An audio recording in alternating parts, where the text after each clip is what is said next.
Hello everyone. Thank you so much for inviting me to join you in Hobart. I'm just sorry that I couldn't join you at this historic gathering of Australia's polar research community, as it's been almost a decade since you last came together. I'm filming this message at Government House in Canberra, and of course I begin by acknowledging the traditional custodians of this land, the Ngunnawal people, and pay my respects to elders past and present. And I also acknowledge any First Nations people attending the conference in Hobart. I know how hard you've all worked to bring this event to reality. The rapid changes on and around the icy continent have created an urgent imperative for your work of analysis and action. I truly hope, on behalf of all Australians, that the discussions, collaborations, and your collective focus of the next few days will be a meaningful moment and have deep impact. What happens in Antarctica affects Australia and the world, and your work over coming days is important to our global future and our nation. Now, when I was sworn in as your Governor-General, I spoke about the role that care plays in our community.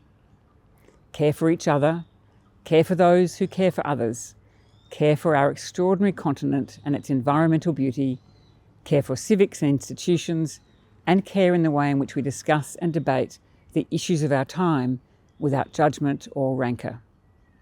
Care is much more than a soft option, and it's not easy to do, but it has a deep and resonant place in our Australian identity.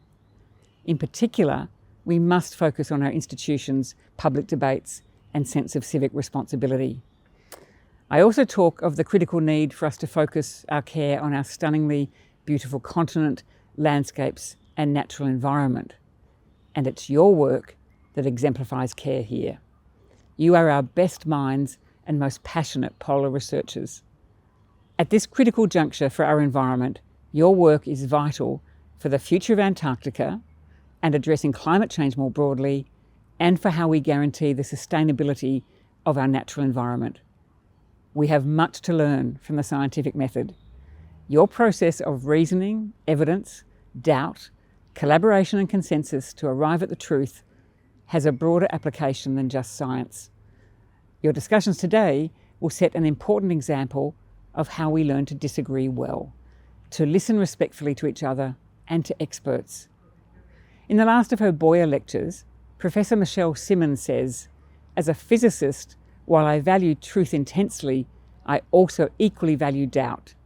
To be open to new truths, you also need room for doubt." And she's right. I believe that the principles that sit at the heart of your work, of this conference, should return to the heart of our civil discourse. We in the non-scientific community have much to learn from you and to be grateful for. That is your challenge and your opportunity. The array of presentations and sessions over the coming days is testament to the breadth and expertise of our polar research community. As your Governor-General, and on behalf of all Australians, I want to assure you that the work you are doing is valued and seen. It is critical to our future. We recognise your commitment and will listen to you as you explore and teach us so much about the Antarctic and its relationship with the world. Thank you for all you do, and I hope you enjoy being together, sharing your knowledge and caring deeply about the future. Enjoy your conference.